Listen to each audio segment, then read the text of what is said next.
Yun mga kapari ko, andito pala tayo sa Rusi kung saan ako kumuha ng Rusi Karusa. Yan. Kaya nga pala ako pumunta dito dahil ipapakabit ko sa kanila yung fuse.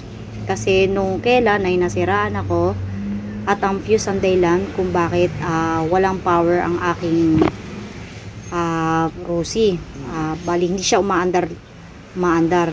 So ngayon gagawan ko ng vlog para makatulong din tayo sa ibang mga ating Rusi Karusa. So yan mga kapari ko, dyan pala ikakabit yung fuse na ikakabit ngayon kasi ngayon nakatap lang yan ngayon.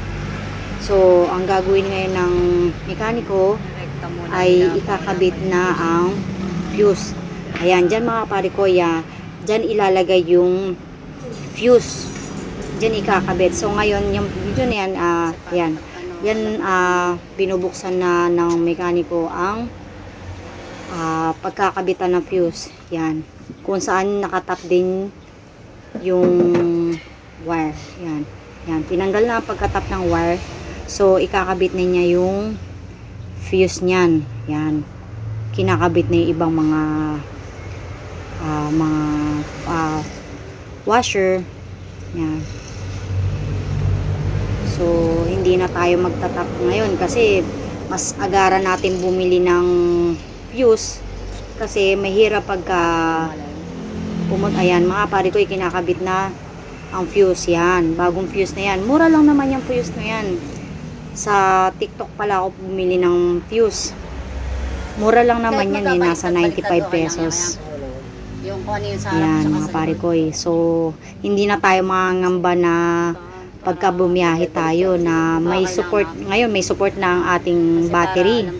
Kung sakaling masiraan, ang fuse lang ang masisira, hindi yung mga ibang wirings. Yan mga pare ko, kinakabit na nila, kinakabit na po ang mga tornilyo, ganyan. Yan, kinakabit na po. Yan.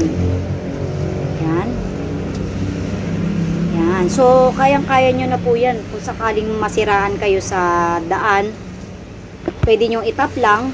Yun, nakatap naman niya kanina habang hindi pa sinisimulan yung pagkabit ng fuse. So kung may fuse naman kayong extra, yan, pwede nyo nang ikabit. O yan, so mga pare ko, yan, pinandar na po niya. At so pwede na kayong gumala ng hanggang malayuan nang walang takot. Ayan pare ko, ito na pala yung pinagbilihan ko ng fuse, 100 amp, sa presyong 95 pesos ang isa.